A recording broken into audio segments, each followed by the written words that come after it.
नमस्कार, मैं हूं ऋषि। दिन भर में ढेरों खबरें आप देखते होंगे। कई मानस में पैबस्त हो जाती होंगी, कई सिर्फ मस्तिष्क से टकराकर लौट जाती होंगी।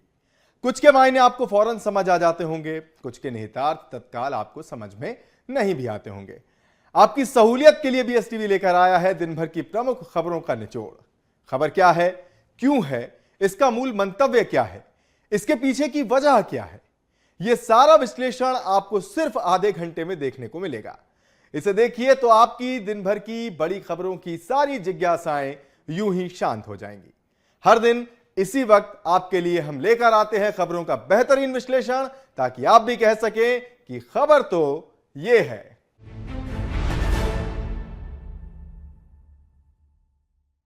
चलिए सबसे पहले उन खबरों पर एक नजर डाल लेते हैं जो कि आज विश्लेषण के लिए हमने चुनी है और जिन्हें आपके लिए जानना जरूरी है। सबसे पहले एक सियासी यूटर्न और फिर उसके मायने क्या, इसे हम पुराने कुछ सियासी घटनाक्रमों से जोड़ेंगे और फिर आपको बताएंगे कि आखिर ये खबर क्या है, इसका 360 डिग्री एंगल क्या है। इसके बाद हम आपको बताएंगे, चूंकि कल दशहरा है और दशहरे के दिन शस्त्र पूजन होता है, तो सीएम मोहन का शस्त्र पूजन कैसे खास है, कहां पर सीएम डॉक्टर मोहन यादव शस्त्र पूजन करेंगे। इसके अलावा उन्होंने अपनी सरकार के मंत्रियों को क्या निर्देश दिए हैं शस्त्र पूजन को लेकर, यह भी इस खबर का हिस्सा होगा। अगली खबर होगी जो है एक नसीहत किसकी, कैलाश विजयवर्गीय की। यह नसीहत क्या है, इस नसीहत के जरिए कैलाश विजयवर्गीय कहना क्या चाहते हैं, यह सब कुछ हम आपको बताएंगे इस खबर में। तो ये 3 खबरें होंगी अगले आधे घंटे तक। चलिए शुरू करते हैं ये सिलसिला। एक तरफ जहां पूरा मध्य प्रदेश और देश नवरात्रि के जश्न में डूबा हुआ है, वहीं दूसरी तरफ एमपी बीजेपी में बड़ा खेला होते होते रह गया। अपनी ही सरकार और पार्टी से नाराज होकर एक भाजपा विधायक ने अपने विधानसभा अध्यक्ष को इस्तीफा सौंप दिया। इसके बाद प्रदेश में जमकर सियासी खलबली मचती दिखाई दी। मध्य प्रदेश के सागर जिले में गुरुवार को एक उलटफेर वाला सियासी घटनाक्रम होते होते रह गया। यहां पर पहले देवरी से भाजपा विधायक और कद्दावर नेता माने जाने वाले बृजबिहारी पटेरिया उर्फ गुड्डू भैया ने इस्तीफा दे दिया। इस्तीफा देने का जो कारण प्राथमिक तौर पर सामने आया वो था पार्टी से नाराजगी। बाद में शुक्रवार की सुबह खबर आई कि उन्होंने अपना इस्तीफा वापस ले लिया और इस खबर के पीछे यह भी बताया गया कि विधायक जी की जो नाराजगी थी वो दूर कर दी गई है ताकि कोई बड़ा सियासी नुकसान न हो। पार्टी से नाराजगी के चलते इस्तीफे की पेशकश करने वाले रूठे विधायक बृजबिहारी पटेरिया को गुरुवार देर शाम तक मनाने की कोशिश चलती रही। इसके बाद यू टर्न लेते हुए विधायक ने खुद इस्तीफे को दुर्भाग्यपूर्ण और गुस्से में लिया हुआ फैसला बताया।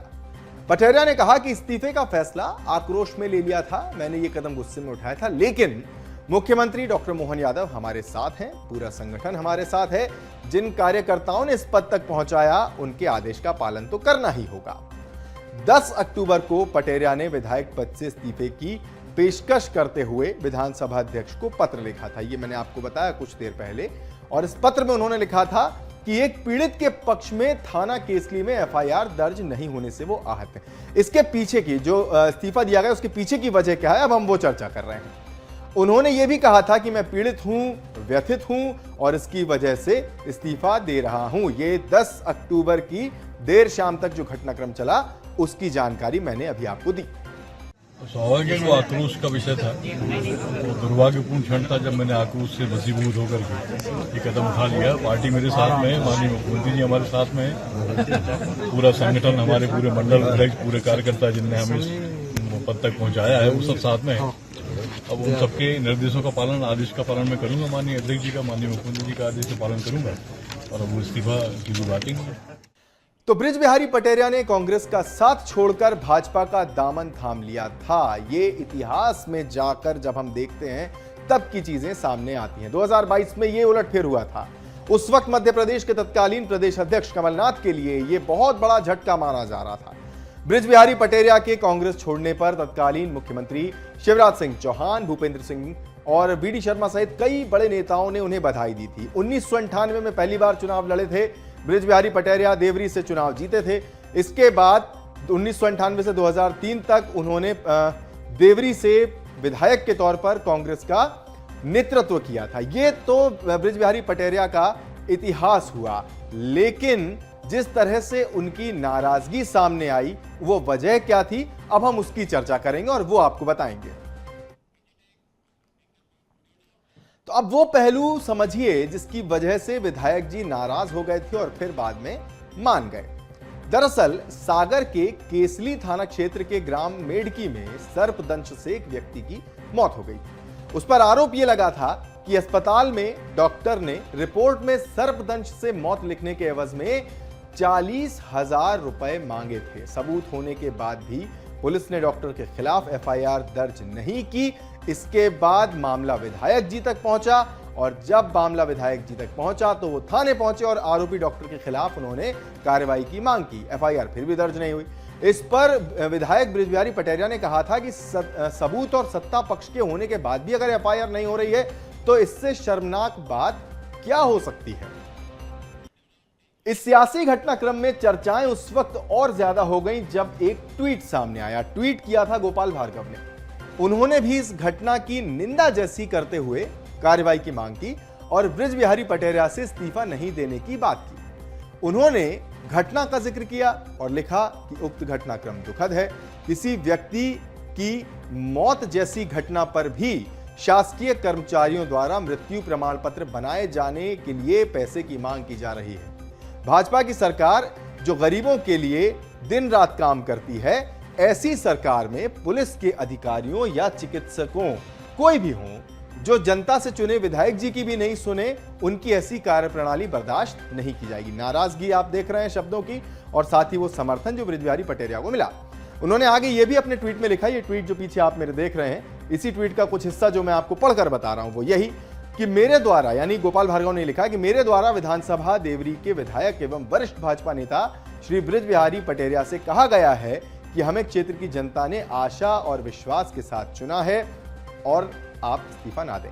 मैं स्वयं पुलिस प्रशासन के वरिष्ठ अधिकारियों और चिकित्सा विभाग के अधिकारियों से संबंधित पुलिसकर्मी और दोषी चिकित्सक के खिलाफ कार्रवाई के लिए बात करूंगा। उन्होंने आगे ट्वीट में यह भी लिखा कि इसके बाद मैंने जिले के अधिकारियों से बात की, संबंधित दोषियों के विरुद्ध अविलंब कार्रवाई करने को कहा है। साथ ही प्रदेश की भाजपा सरकार आमजन के प्रति बेहद संवेदनशील है, इस बात का भी जिक्र उन्होंने इस ट्वीट में किया। उन्होंने ये भी लिखा कि इस प्रकार के गैर जिम्मेदार अधिकारियों की कार्यप्रणाली एवं व्यवहार को बर्दाश्त नहीं किया जाएगा। यानी कुल मिलाकर जो बातें, जो आपत्तियां दर्ज करा रहे थे बृज बिहारी पटेरिया, उन्हीं का जिक्र एक बार फिर किया। लेकिन जिस तरह से गोपाल भार्गव उनके समर्थन में आए, ये बात गौर करने वाली रही शुक्रवार को दिन भर। तो नाराजगी जो है उसे कैसे सियासी समर्थन मिला, ये पूरा घटनाक्रम अभी आपने देखा और समझा। लेकिन क्या ये सिर्फ एक विधायक की नाराजगी है? ये सवाल इसलिए क्योंकि अब से कुछ दिन पहले भी कुछ ऐसा ही हुआ था। नाराजगी जो है वो भी सामने आई थी। मेरे पीछे जो आप तस्वीरें देख रहे हैं, ये ज्यादा दिन पुरानी नहीं है। ये एक वायरल वीडियो का हिस्सा है जो जमकर वायरल हुआ था 1-2 दिन पहले। और इस वायरल वीडियो में जो व्यक्ति आपको लाल कुर्ते में दिख रहे हैं, ये विधायक हैं मऊगंज से प्रदीप पटेल। इस वायरल वीडियो में विधायक प्रदीप पटेल मऊगंज जिले के अतिरिक्त पुलिस अधीक्षक अनुराग पांडे के सामने दंडवत होकर फर्श पर लेटे हुए दिखाई दे रहे हैं। आप देख सकते होंगे। आईजी रीवा को संबोधित पत्र में विधायक ने आरोप लगाते हुए कहा था कि पुलिस द्वारा प्रभावी कार्रवाई के अभाव में मऊगंज जिले में अवैध मादक पदार्थ का कारोबार बढ़ रहा है। पटेल ने आगे दावा किया था कि अपराधियों में कानून का कोई डर नहीं है। जिले में हत्या, बलात्कार, चोरी और लूट सहित अपराध बढ़ रहे हैं। इस वीडियो में आगे उन्होंने क्या कुछ कहा वो हम आपको सुनाएंगे भी, लेकिन पहले आपको बता देते हैं कि जब यह पूछा गया कि समस्या क्या है, तो उन्होंने कहा कि कोई समस्या नहीं है, लेकिन आप मुझे गुंडों से मरवाना चाहते हैं। बाद में विधायक पटेल कहते हुए यह भी सुनाई दिए कि गुंडों ने कहा है कि एएसपी और आईजी ने उन्हें मारने और इनाम पाने के लिए कहा था। ये सारी चीजें हुई इस वायरल वीडियो के थ्रू।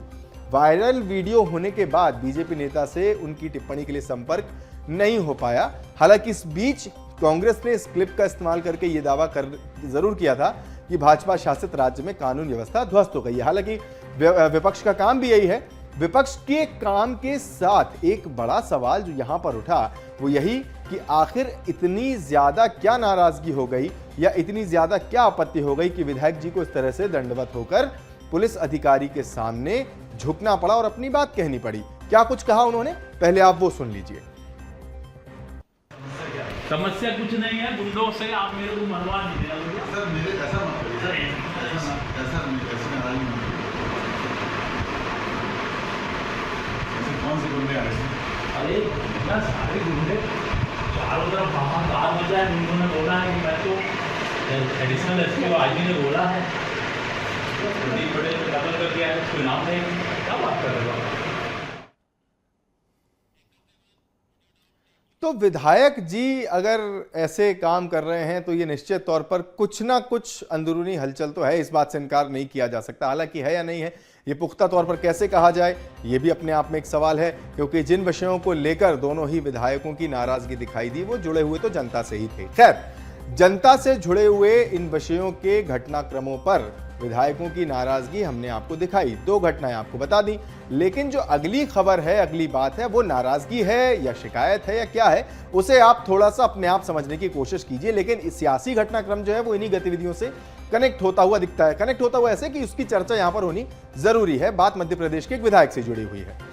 मध्य प्रदेश के एक विधायक जी के आधार कार्ड में छेड़छाड़ का मामला सामने आया था। एक दिन पहले की खबर है। ये विधायक मध्य प्रदेश में सबसे अमीर विधायकों की लिस्ट में दूसरे नंबर पर हैं। और जो खबर आई थी, शायद आपकी जानकारी में हो, नहीं हो तो मैं बता देता हूं कि उनके आधार कार्ड में पंजाब का पता डाल दिया गया है, जिसके बाद उन्होंने अपनी जान को खतरा बताया था।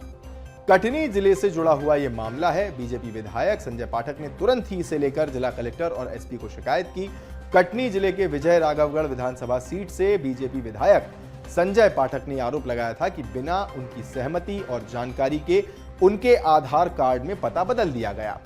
संजय पाठक के आधार कार्ड में फ्लैट नंबर 301 सिटी हिल्स, पीर मोहल्ला, जीरकपुर, ढाकोली, सासनगर, मोहाली, पंजाब का पता लिखा, जबकि वो रहते कटनी में है। ऐसे में उन्होंने कलेक्टर और एसपी को शिकायत करने के बाद कहा था कि उनके साथ कोई गहरी साजिश हो रही है और उनकी जान को भी खतरा है। वो पूरे परिवार के सदस्यों का आधार कार्ड चेक कर रहे हैं।